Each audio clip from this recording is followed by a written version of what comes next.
Isang napakagandang umaga po sa ating lahat mga ka-farmers, mga ka-viewers from Luzon, Visayas at Mindanao, pati sa abroad at ibang bansa. So sa inyong lahat na mga subscriber natin, ulitin ko, magandang umaga po. Okay, bago natin umpisahan mga ka-farmers ang pagbahagi po ng kunting kaalaman patungkol po sa pag-process ng mga sariwang kukupit para patubuan po ng ating mga punla. Ganito lang po mga ka-farmers gawin ha. So bago natin umpisahan ang pagbahagi at saka pag-share, una-una may kalab shout out po no, sa mga audience natin, mga new subscriber, mga subscriber na supporter at saka mga subscriber na palaging nagko-comment, mga viewers natin na mahilig sa ganitong usapin. Paki-like na lang po at paki-subscribe at paki-click na po sa notification bell para updated po kayo sa mga next video na i-upload ko.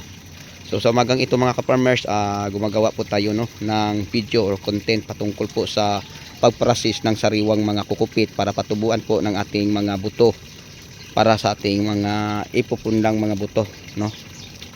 So pasensya, bulol po ako magsalita ng Tagalog. So ganito lang mga ka-farmers, maglagay lang po tayo ng drum.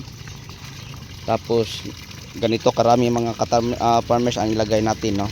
So yung mga sariwang kukupit natin dyan, ilagay natin sa drum, tapos lagyan natin ng malinis na tubig. Sa loob ng isang linggo o 8 araw, pwede natin to palitan ng tubig mga ka-farmers. Takpan lang natin to ng net, tapos pwede natin ibalik ta rin ang drum para yung tubig ay aagos. Okay, so yun lang mga ka-farmers. Then mga isang araw matuyo na siya, then papalitan na naman uli ng panibagong tubig para maalis ang acid na meron sa sariwang mga kukupit na ating ginagamit.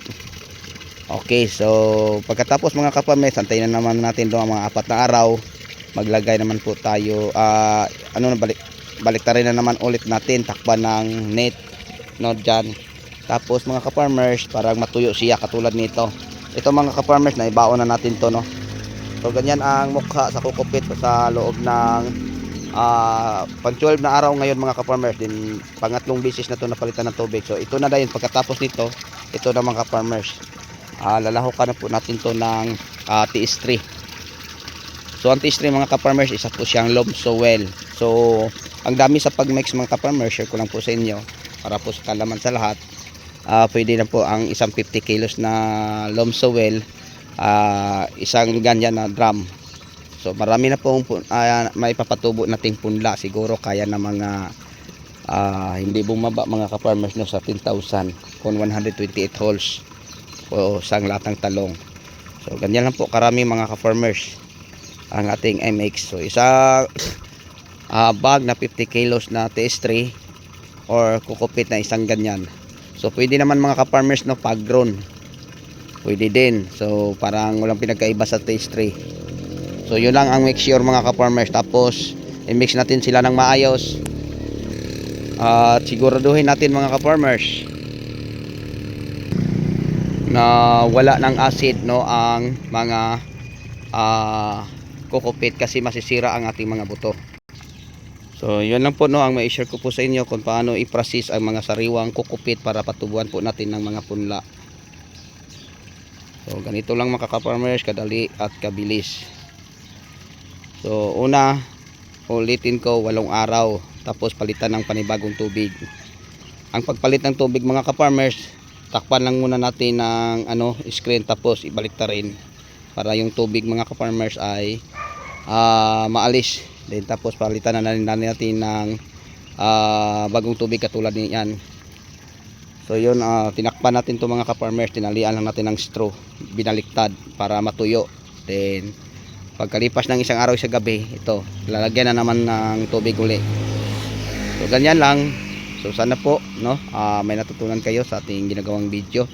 So pasensya na po sa inyo mga ka-farmers, kahit bulol man tayong magsalita ng Tagalog, at least may naipakita ako na ganyan ang pagproseso sa mga sariwang kukupit bago ihalo sa TS3.